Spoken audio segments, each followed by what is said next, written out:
এই সামিন, তুমি আগে পড়া বলো। জি হুজুর। আলিফ বা তা সা জিম। আজকে যদি আমার পড়া না হয় হুজুর তো আমার পিঠে চামড়া তুলে দিবেনি। হুজুর হঠাৎ করে আমার পেট ব্যথা করছে, আমার একটু ছুটি দেন, মনে হয় 2 নম্বর চেপেছে। এসব কি করছো? গন্ধ হয়ে গেল। হুজুর ছুটি দেন। এই তাড়াতাড়ি যা, তাড়াতাড়ি যা। আরে আল্লাহ। এই ফারাবি, এই তুমি পড়া বলো। জি হুজুর। আলিফ খালি বাম নিচে 1 নুক্তা, তার উপরে 2 নুক্তা, ছাল উপরে 3 নুক্তা। আজকেও তো পড়া আছে না, কি করব এখন আমি? হুজুর এই কি হলো রে? হুজুর আজকে আমার মা খুব অসুস্থ।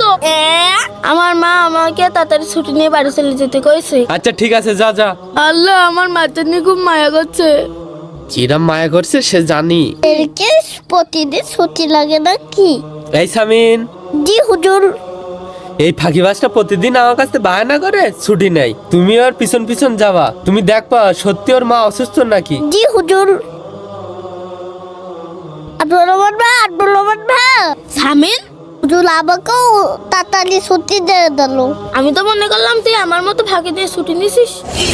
তার মানে তুমি প্রতিদিন হুজুর কাছে মিথ্যা কথা বলে ছুটি দাও? মিথ্যা কথা নাকি, এগুলো চালাকি। আমার একদিনও পড়া হয় না, তাই আমি একটু চালাকি করি। আচ্ছা বুঝতে পেরেছি, চলো। আজকে কি বলেছে ছুটি নেব? হুজুর কি হলো রে? আজকে তোর দাদা মরে গেছে নাকি? হুজুর আপনি কি ভাই জানেন? হ্যাঁ, আমি সবকিছু জানি। এই চল আজকে তোর দাদার জানাজা পড়ে আসি।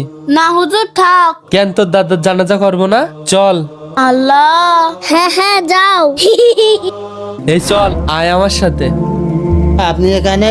চাচা, আপনি এখনো মরেননি?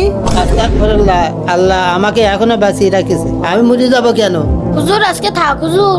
এই চুপ কর। আপনার নাতি ছেলে প্রত্যেকদিন একটা মিথ্যে কথা বলে ছুটি নাই। আজকে তো বলেছে আপনি মারা গেছেন।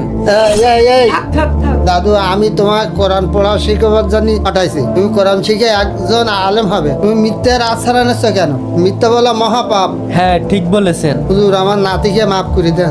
আচ্ছা ঠিক আছে, আপনার জন্য আজকে মাফ করে দিলাম। এই যা। এই চল বাড়ির ভিতরে চল। বন্ধুরা, তোমরা যারা সত্য কথা বললো তারা ভিডিওটাকে লাইক করো।